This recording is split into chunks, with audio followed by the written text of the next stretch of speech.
So, welcome to Carolina Tiger Rescue.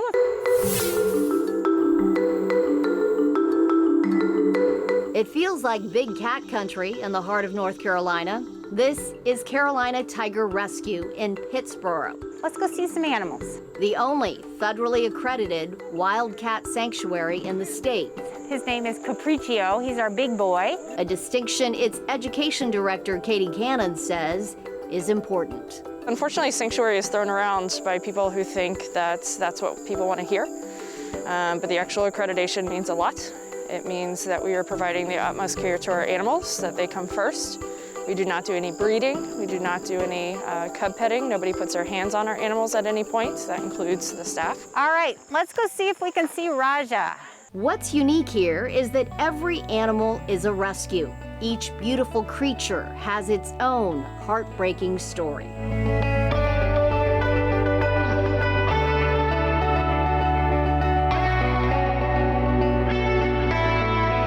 So the tiger behind me, India, was bred for people to take pictures with her. She was taken away from her mother at birth so that her mother could be bred again. In the wild, tigers will have litter of cubs every 3 to 4 years. Her mother likely had 3 or 4 litters that year that she was born. Those cubs are taken away so that people can take pictures with them. But we've had tigers come in who were pets who got sick and they couldn't find a vet in their state to take care of her.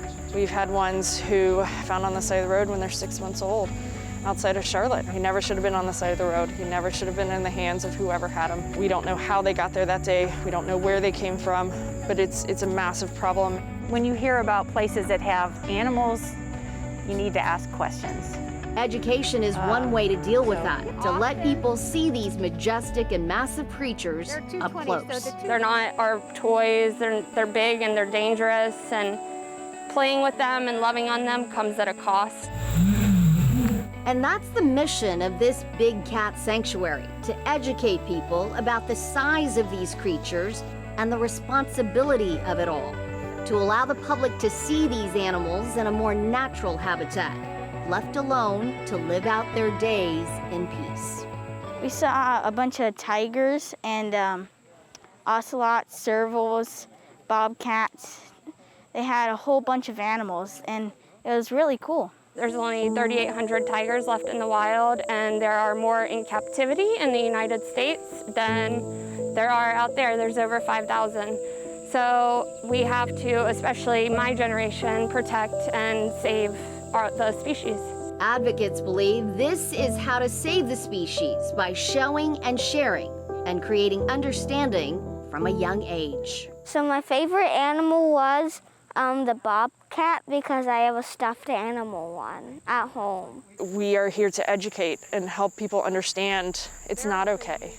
They're not things, they're beings. They deserve the utmost respect, and they deserve to be treated like the wild animals they are, instead of a source of money or a source of entertainment. Our belief is that these animals should never be pets and they never should be exploited. And we're here not only to give animals like India a home for the rest of their lives where they don't have to worry about anything except when the food truck is coming, or is that sunny spot going to be there in an hour when I wake up from my nap. At a sanctuary like this, an animal is able to come full circle in its cycle of life, to have experienced abuse, but also compassion and understanding. When we get a new rescue and knowing that they are now in the best place and I get to be a part of that is just mind-blowing. I think I am the luckiest person in the world to be able to call this place my job, but also my home. So for the 16 tigers and almost 50 cats here, it's home. And that's what visitors take away most of all. I love seeing the cats and all the animals. This educates people on, why animals should not be raised in captivity. But again, it also exposes them to animals so they care about them more. For Carolina Impact, I'm SUZETTE RHEE reporting.